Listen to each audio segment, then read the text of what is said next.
Imaginez un peu vous vous réveillez et votre fenêtre donne sur une ville futuriste, le genre d'endroit qui pue les ennuis à plein nez. C'est la nouvelle vie de Lee Han-seong. Le pauvre s'est retrouvé piégé dans Fin du Monde, un jeu en réalité virtuelle où la magie et la technologie ont fusionné juste pour lui pourrir l'existence.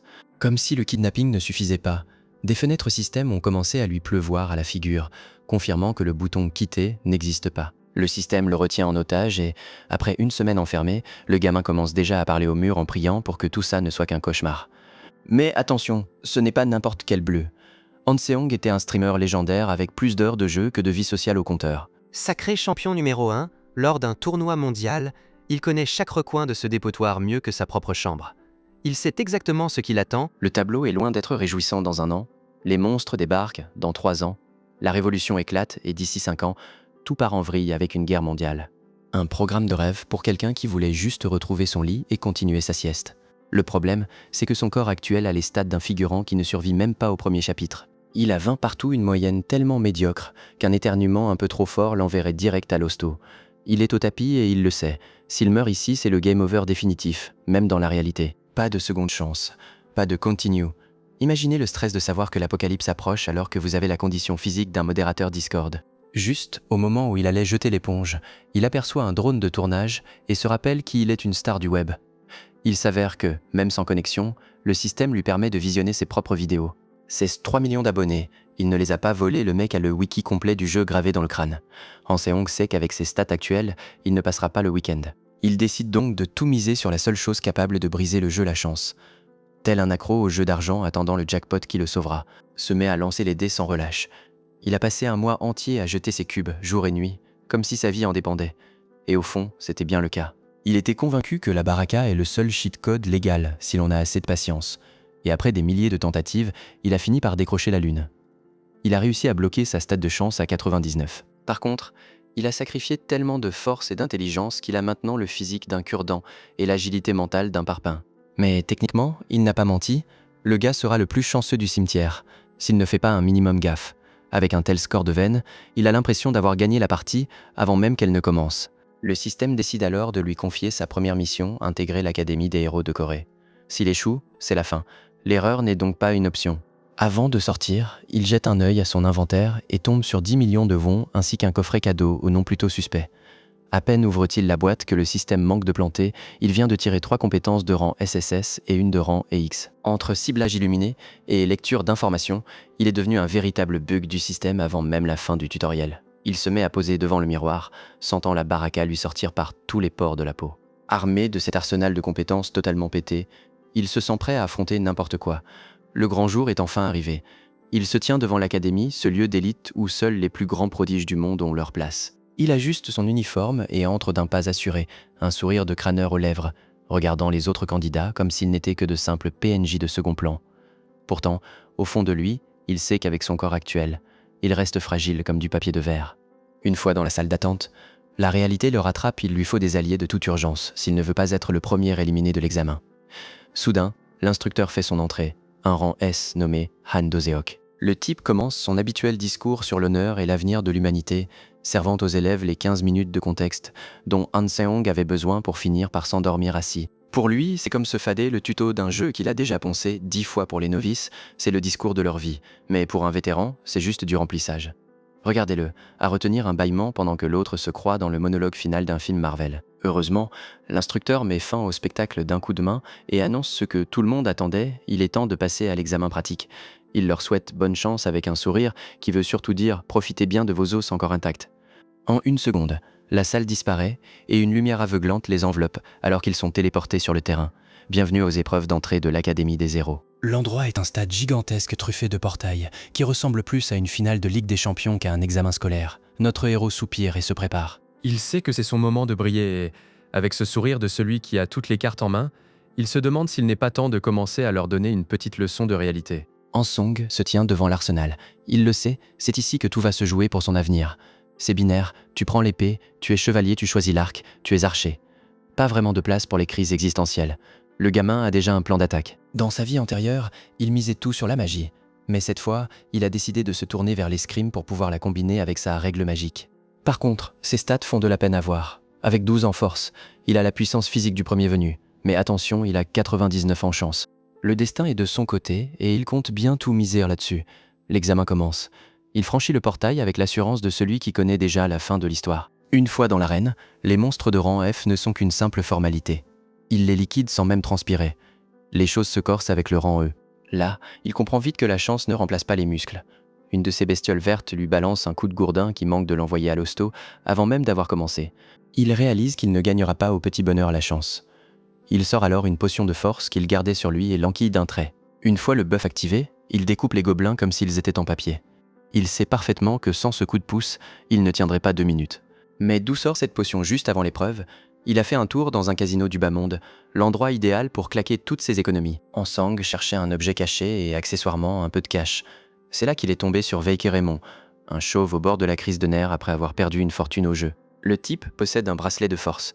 Exactement ce qu'il faut à Han Seong pour compenser son physique de cristal.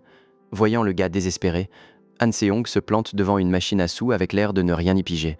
Sauf qu'avec 99 en chance, pour un mec comme lui, ces machines ne sont pas des jeux de hasard, c'est son distributeur automatique personnel. Il décroche le jackpot aussi facilement que s'il se servait dans un bocal de bonbons et rafle tous les objets spéciaux d'un seul coup. Les poches pleines, il s'en va d'un pas tranquille, avec la certitude d'avoir hacké le système. De retour au présent, il s'envoie une potion de vitesse qui le transforme en véritable éclair bleu. Les gobelins de rang E n'ont même pas le temps de comprendre pourquoi il tombe raide mort. Il nettoie toute la salle en un clin d'œil, mais le système ne lui laisse aucun répit et lui envoie direct le rang D. Un spectre apparaît. C'est une créature qui se moque de la force physique, elle n'est sensible qu'à la magie. C'est le pire scénario pour un épéiste qui a déjà du mal à porter son arme, mais Han Seong a tout prévu.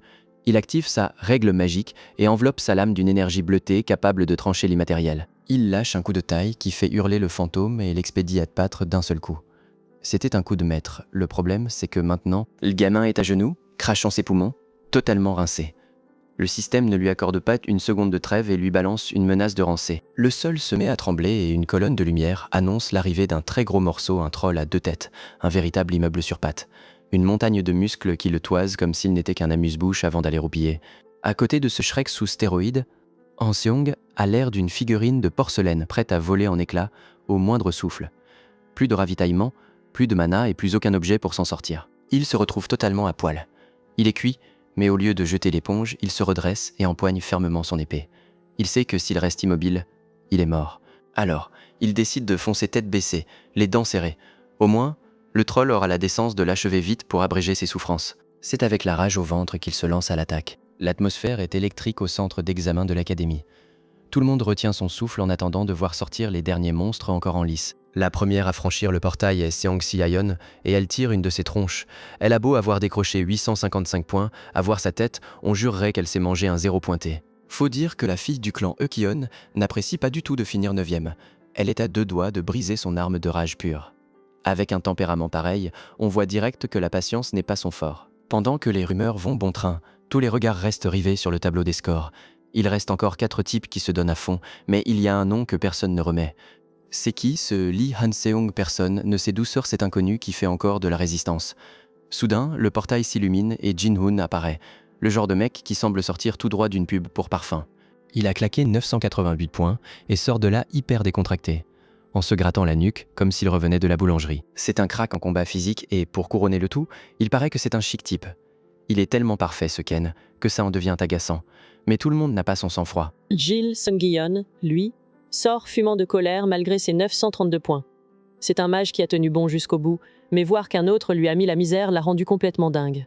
Il a fracassé son bâton au sol, se faisant direct ficher comme le gros nerveux de la bande.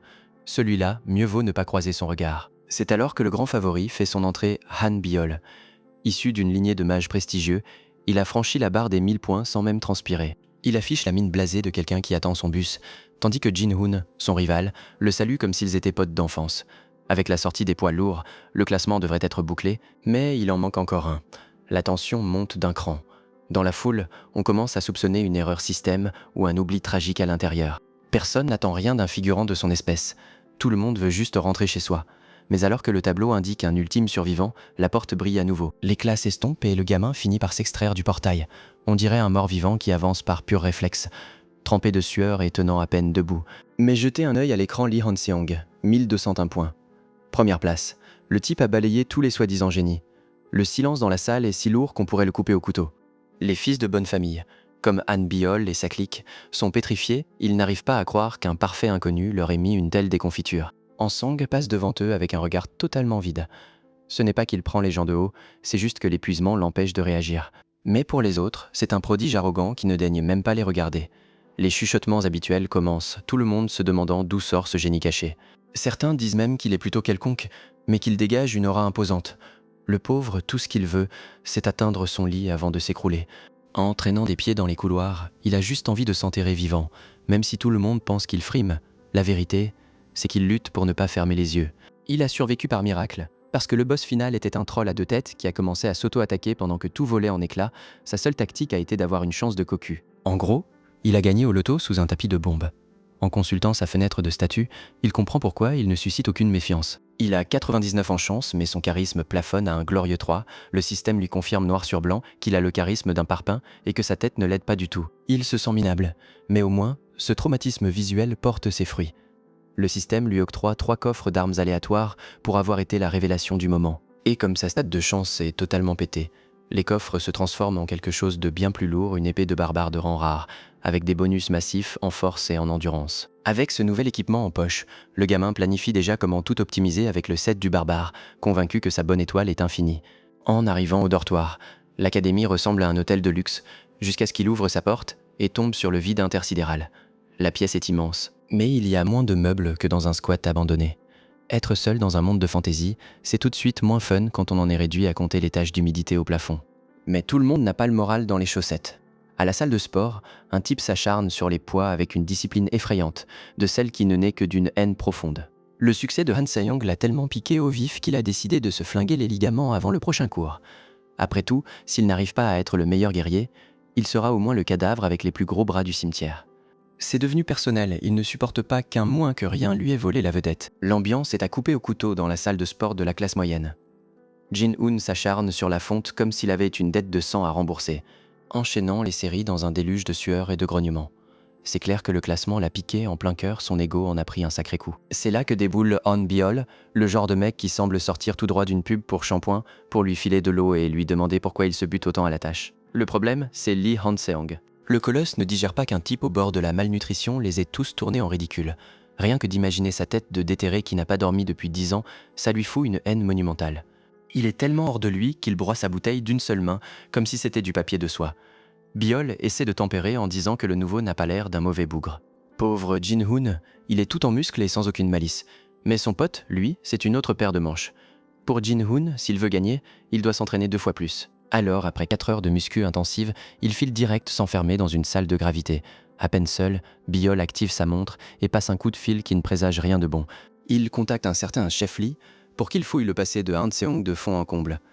Le gamin est prêt à tout pour que rien ne vienne entraver ses plans. Si le protagoniste s'avère être un obstacle, il compte bien l'envoyer adbattre lui-même histoire de ne laisser aucune trace. Quel chic type. On passe au premier cours, et la salle de classe est déjà un véritable nid de vipères. Dès que Han Se-young franchit le seuil, les langues commencent à se délier dans son dos. Comme des gamins de primaire, les envieux se moquent de sa dégaine et disent que c'est un scandale qu'un déchet pareil ait fini premier. Ce qu'ils ignorent, c'est que Han Se-young a un drone invisible qui lui retransmet tout. Il entend chaque insulte en haute définition. Grâce à la haine que lui voue la moitié de la classe, le système le bombarde de points de réputation. Il en a déjà cumulé 12. Il envisage un instant de faire encore plus de vagues pour farmer les points, mais il se rappelle que son corps est encore fragile comme du verre. Mieux vaut ne pas chercher la bagarre avant d'avoir boosté ses stats physiques. Il n'a pas envie de finir en miettes avant même d'avoir commencé. Pendant que les autres élèves le fusillent du regard en le traitant de prétentieux, la prof entre et l'atmosphère change du tout au tout. C'est Lee Jung-gyun, une mage de feu au talent incendiaire. Han Se-young se met à l'applaudir comme un fan de la première heure, mais ce n'est pas par pure admiration. Il sait que les meilleurs secrets ne sont pas chez les élèves, mais chez les profs. Il doit se mettre la faculté dans la poche s'il veut progresser rapidement. Le cours de magie élémentaire commence et Jin-hoon a déjà le cerveau qui fume. Le gars a une force de titan, mais la théorie, c'est clairement pas son fort. Juste à côté, Han Biol lui explique les concepts comme s'il s'adressait à un débutant complet. Hansong en profite pour scanner Jin-hoon avec sa compétence de système, et ça confirme que c'est une brute épaisse, son potentiel est énorme, et il possède des capacités spéciales encore en sommeil. C'est le héros de shonen par excellence. Mais la vraie surprise arrive quand il remarque une blonde assise tranquillement dans son coin, Yen Charles. Dans le jeu original, c'était un personnage de remplissage dont tout le monde se foutait, jusqu'à ce qu'un joueur découvre qu'elle était la clé d'un power-up légendaire. En fait, cette fille est une véritable mine d'or qui lâche des items de rang trésor et des potions d'amélioration. Du jour au lendemain, elle est passée de simple figurante à cible prioritaire du serveur. Hansong active son analyse de statut. Même si son propre niveau est encore bas, ce qu'il voit lui confirme qu'il vient de décrocher le gros lot. Elle a la compétence élue du châtiment divin, un rang SS qui te renvoie direct au lobby si tu la regardes de travers. Il vient de tomber sur la meilleure unité de tout le jeu, mais en version niveau 1. Dans le futur, cette fille sera une véritable ogive nucléaire sur pattes. Mais pour l'instant, la réalité est tout autre. Charles n'a ni la confiance ni le cran nécessaire pour écraser un cafard. Regardez-la, toute tremblante, on dirait qu'elle s'excuse d'exister. Han Seong sait que s'il veut voir le générique de fin, il a besoin d'elle comme tank. Le plan est simple, il va devoir la forger. Le souci, c'est que pour approcher une fille pareille sans passer pour un harceleur, il faut du charisme. Notre héros a le capital sympathie d'une brique. Il devrait farmer ses points de séduction pour ne pas la faire fuir. Mais il n'a pas le temps de jouer les jolis cœurs. Il sent déjà que le compte à rebours a commencé. Pendant la pause, Yen Charles en profite pour aller se chercher un truc à boire. C'est la blonde typique un potentiel de dingue. Mais une estime de soi aura des pâquerettes. Manque de bol, sa montre connectée lui lâche entre les mains au pire moment. Elle n'a pas un rond sur elle, et reste là, plantée devant le distributeur, en plein désarroi, jusqu'à ce que Han Seong débarque pour lui payer sa boisson. Le gars ne perd pas de temps, il l'a déjà ciblé comme sa prochaine proie. Il joue la carte de l'indifférence totale, alors qu'elle le dévisage comme si elle voyait un fantôme. Yen panique complètement, appuie sur n'importe quel bouton et récupère une canette verte. Elle le remercie comme s'il venait de lui sauver la vie. Elle est tellement reconnaissante pour un simple soda que s'il lui demandait de signer l'acte de vente de sa maison, elle le ferait sans hésiter. Pendant qu'elle vire au rouge pivoine, lui s'en va, persuadé qu'il l'a déjà dans la poche. Il a bien capté que la gamine est une boule de nerfs et compte y aller en douceur pour briser sa carapace. Selon lui, son charisme de marbre a fait de cette première rencontre un succès total. De retour en classe, le cours sur la théorie de la transformation commence, mais Han Seong décroche dès les premières explications. Pendant que la prof débite les bases, le voilà déjà en train de s'amuser à jongler avec des fils de magie entre ses doigts. Les filaments se désagrègent, car ses réserves sont encore faibles, mais il n'est pas du genre à lâcher l'affaire. Il cherche à les tresser pour débloquer des compétences de rang S. Les notifications du système s'enchaînent et il calcule déjà qu'en 2 semaines, l'affaire sera pliée. Forcément, à force d'être dans sa bulle, il finit par se faire remarquer. L'instructrice n'est pas née de la dernière pluie. Elle le prend pour cible devant tout le monde. Le pauvre manque de tomber de sa chaise en entendant son nom. Voyant qu'il plane, elle l'envoie direct au tableau résoudre un problème de transformation complexe, genre de piège mathématique qu'un bleu n'est pas censé capter. Han Seong se lève et, au lieu de suivre le manuel, il applique une logique de programmer. Il injecte un carré magique dans l'équation pour dompter la lumière et simplifie ce bordel en 2 coups de craie. Il lâche un petit « voilà » avec un calme, qui en devient presque agaçant. Yen reste scotché par la précision du mec. Elle finit même par lui demander si la magie est sa spécialité, parce que ce qu'il vient de faire dépasse l'entendement. Hansong joue la carte de la modestie, en disant qu'il a eu de la chance lors d'un test, puis regagne sa place sous les regards médusés de la classe. Personne ne comprend comment le meilleur épéiste de la promo peut aussi être un génie de la théorie. Le seul reproche qu'on pourrait lui faire, c'est son look négligé, mais il s'en fout, il vient de gratter 12 points de réputation gratos. Il file direct au gymnase. Il sait que la théorie ne fait pas tout, et que son endurance est une vaste blague. Il doit s'entraîner s'il ne veut pas que son corps lâche au premier vrai combat, en jetant un œil autour de lui. Il remarque que les autres mages sont déjà en nage après avoir monté un étage. Il se détend, la concurrence est inexistante. Mais comme d'habitude, il y en a toujours un pour commencer à râler à voix haute. Son camarade, Gil Sung-gyeon, qui tire une tronche de déterré, lui répond que si ça l'emmerde tant que ça, il n'a qu'à se casser. Julia Martin, l'héritière d'un empire militaire, se plaint car elle a horreur de transpirer. Elle ne voit pas l'intérêt du physique quand on a la magie. En apercevant Han Seong, Julia s'arrête net. Elle reconnaît le type qui a pondu la formule miracle en cours. Gilles tente de minimiser l'exploit en disant que n'importe qui aurait pu le faire, mais elle voit bien qu'il parle par pure jalousie. Julia l'observe avec un intérêt qui dépasse le cadre académique. Elle se demande s'il ne serait pas judicieux de l'intégrer à son équipe. Han Seong sent un frisson lui parcourir l'échine. Il a compris qu'il était dans le collimateur et qu'on ne le laisserait plus tranquille une seule seconde. Julia Martin a déjà Han Seong dans le collimateur, mais ça fout les boules à Gilles qu'un simple rang inférieur lui vole la vedette. Leur petit groupe s'appelle La Rose Noire. Un nom de guilde de MMO pondu par des gamins qui n'ont pas encore fini le collège. Hansong les a déjà grillés, ils ont 17 ans et se prennent pour les rois du pétrole. Mais s'ils viennent le chauffer, il va les balayer fissa. Le héros n'a pas de temps à perdre avec des embrouilles de lycéens, surtout avec ses stats actuelles qui sont une véritable catastrophe. Il s'envoie une potion de croissance qui pue le poison, mais comme il joue en mode cauchemar, il la descend sans hésiter. Il sait pertinemment que s'il n'est pas au top pour la rentrée, il ne passera même pas la première journée. C'est pourquoi sa prochaine étape consiste à foncer droit vers les néons d'un casino de luxe. Hansong a Baek Raymond en ligne de mire. un type qui porte le bracelet barbare et se croit le maître de la table parce qu'il enchaîne les mains gagnantes.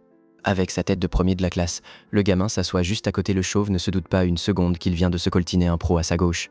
Avec une stat de chance à 99 et un drone invisible qui lui balance les cartes des autres, Han Seong est prêt à le plumer jusqu'au dernier centime et à le renvoyer chez lui à pied. Il était certain de son coup, jusqu'à ce qu'une voix vienne briser son élan de nulle part. Song Si-yeo débarque soudainement et le salue comme s'ils étaient les meilleurs amis du monde. Le pauvre manque de s'étouffer. Ce n'est pas n'importe quelle aspirante, c'est une rang 8 de la famille Graphite, un clan d'assassins capables de vous liquider avant même que vous ayez eu le temps de demander la permission de respirer. Han Song devient livide, il sait qu'au moindre faux pas, il est mort avant de toucher le sol. Elle lui demande s'il sait jouer avec un sourire qui semble amical, mais qui sonne pour lui comme un compte à rebours. Il a préféré ne pas faire le malin. S'il sort de là avec tous ses organes en place, ce sera déjà une victoire totale. La fille trouve ça hilarant de le voir aussi crispé et l'invite à jouer sérieusement pendant que la croupière distribue les cartes à une vitesse hallucinante. Le plan de Han Seong est digne d'une partie d'échecs. Il veut rafler les jetons des autres pour les faire gagner au chauve. Il faut que Raymond gagne absolument tout jusqu'à ce qu'il soit temps de lui piquer son bracelet. Tout se passait comme sur des roulettes, quand soudain il remarque un truc louche sur sa gauche. La soi-disant experte d'élite n'a plus un seul jeton sur la table. Elle fixe le tapis vert avec un vide existentiel total et une tête qui fait froid dans le dos. Il s'avère que la demoiselle est une pro de la gâchette, du genre à vous trancher la jugulaire avec une feuille de papier, mais sa précision chirurgicale ne lui sert visiblement à rien au poker. Le chauve l'a plumée en 10 minutes, et maintenant elle hésite entre fondre en larmes ou raser tout le casino. Flairant l'opportunité, Han Seong fait ses calculs. S'il l'aide à récupérer son fric, il s'assure la loyauté de la personne la plus dangereuse du coin. Il s'imagine déjà à la tête de sa propre équipe d'élite sans avoir déboursé un seul rond. Mais son fantasme s'arrête net quand il sent que quelque chose de terrible se prépare. La fille, qui ne remarque rien, pense que le gamin flippe à cause de la partie et se moque de lui parce qu'il cache mal son stress. La pauvre n'a rien compris. Han Song panique en réalisant qu'il a fait une erreur fatale. Il a oublié de vérifier qui d'autre traînait dans le secteur. Il est blême et se cramponne à la table pour ne pas que ses jambes se dérobent. Et il y a de quoi. Au fond de la salle, un type apparaît avec une aura qui hurle méchant à des kilomètres. C'est un membre du Banquet Nocturne, une organisation spécialisée dans la destruction de vies humaines. Le type s'appelle Bento, et il affiche ce genre de sourire qui annonce un carnage imminent. Dès que ce type à la canne se pointe, le système lui balance une mission obligatoire avec un objectif limpide: survivre à la fête. En cas d'échec, le système a l'amabilité de lui proposer la mort comme seule issue. Quel final de dingue! Tout a tourné au vinaigre. Si notre tueuse d'élite a grillé toutes ses cartouches parce qu'elle ne savait pas jouer, ne laissez pas passer votre tour et misez tout sur le like dès maintenant. Abonnez-vous pour que le système ne nous liquide pas et dites-moi en commentaire quel manhwa vous voulez que je raconte la prochaine fois. Allez, à plus!